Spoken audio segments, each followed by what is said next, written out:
Hey there guys, what's happening and welcome back to our channel. The premier luxury jewelry brand in the world is Cartier. High-end jewelry, watches, and other accessories are created, produced, and sold by this company. Its current president and CEO is Cyril Vigneron, and its headquarters are in Paris, France. Cartier is owned by Johann Rupert's Richemont Group. Keep watching this video to find out more on Cartier's secret to becoming the king of jewelers. Cartier's strategy. Three components of Cartier's strategy have been crucial to its success. 1. Its focus on quality. 2. Its distinctive branding. And 3. Its distinctive branding. The emphasis on quality that Cartier places on its designs and goods is clear. The company exclusively employs the best craftsmen and finest materials to make its items. Cartier's jewelry is among the most sought after in the world due to its meticulous attention to detail. The success of Cartier is also largely due to its distinctive logo. The business has a long history of producing instantly recognizable distinctive designs. One of the most well-known jewelry items in the world is the Cartier Love Bracelet. The name Cartier is closely associated with quality and elegance.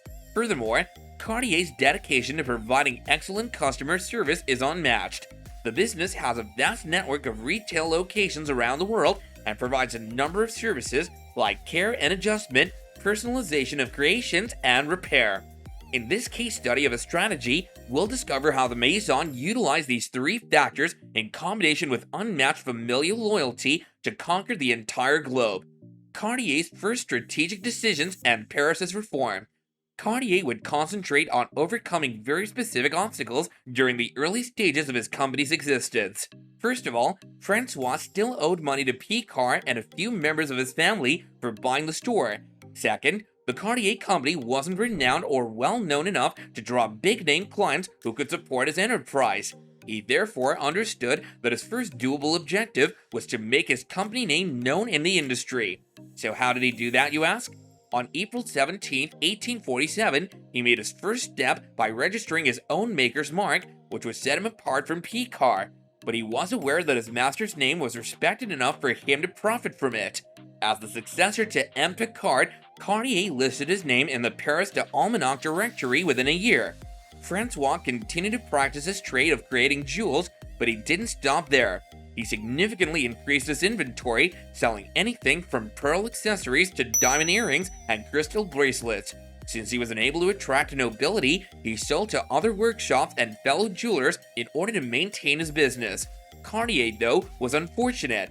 A damaging protracted revolution in Paris would threaten everything just 1 year after he started his firm. The jewelry market had collapsed, and Louis-Francois had shut down during the subsequent 4 years, which saw chaos reign in Paris. In 1853, things started to change for the better. How Cartier shifted focus and changed customer base. Once Napoleon III took the throne, the political climate improved. Napoleon wanted to restore France to its former splendor, so he concentrated on boosting and modernizing the economy, forging solid trade pacts, and reconstructing downtown Paris to promote invention and economic growth. The wealth of the French middle and upper classes greatly increased as a result. Craftsmen's pay structures altered at the same period, increasing their ability to earn more. The fabrication of some ornamental components, which formerly required expert hands, was automated by new technologies. Cheaper parts and better imitation stones became more plentiful and improved in quality. Even new ways of making things were made available, such as the gold electroplating method that made plating an affordable process. All these occasions increased the demand for luxury goods while also raising their quality and lowering their production costs. Just as things were beginning to look up, Cartier made a choice that would alter the course of his family's future for all time. He relocated his business to a more upscale area where the epitome of French female beauty was shopping and strolling. His objectives were to expand his network and sell directly to affluent customers. Thus, he relocated close to Palais Royal. How Cartier set itself apart from rivals. Not everyone had the idea to relocate their jewelry store to that area, including Cartier. He may have adjusted his target market, but he was now up against all the other jewelry stores in the neighborhood. It was much more difficult to distinguish between workshops that appeared to be rivals because they were actually trading supplies. Cartier was a skilled craftsman, but he was also a skilled businessman. He therefore used the two-pronged approach, which today may seem obvious, but was his best option at the time. The initial step in the approach was to draw more customers by providing luxury goods that every aristocrat's residence in the era had to have, in addition to jewelry. Together with lovely bracelets and jewelry, it offered silver tea sets, ivory, and bronze ornamental objects. He would put the goods in his business as long as they were up to his high standards. All he needed to do was get more customers into his store so he could implement the second element of his plan. High quality customer service was the second component of his approach. As his product line was not distinctive, he made the decision to gain clients by simple goodwill. Everyone who entered the store was treated with the utmost respect by Cartier and his son Alfred without distinction. They had a doorman with a big smile on his face who encouraged people to buy jewelry by making them feel happy. The plan was successful because 2 years after his abrupt relocation to the upscale area, he had a customer visit that would alter the course of events for the Cartier family.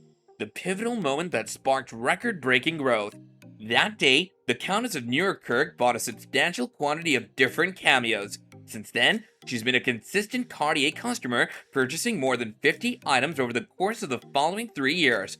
Although she made significant contributions, it was her presence at prestigious events that really made a difference. Napoleon's niece, Princess Mathilde Bonaparte, noticed one of her Cartier purchases. One of the most powerful women in Paris at the time was Princess Mathilde. She was every jeweler's ideal spokesperson, since she had the most exquisite neckline in Europe and taste that was adored by the richest individuals. As a result of becoming a regular customer of Cartier, she alone purchased more than 200 pieces, and her husband purchased many more. In the end, it's critical to recognize that Cartier encountered numerous obstacles early in his commercial career, much like a contemporary company would. Clarity of the present difficulty is an indication of a great approach from surviving to differentiating. Once you've identified it, you may come up with a strategy to deal with it. Offering a premium experience to your clients or attracting them to you with products from a related but alluring sector might be as simple or as extreme as altering your clientele. The purpose of this is to realize that if you play a game of business for a long period of time, you eventually nurture the environment that attracts a lucrative opportunity. You might also be visited by your industry's countess, who takes you straight to your own buffet.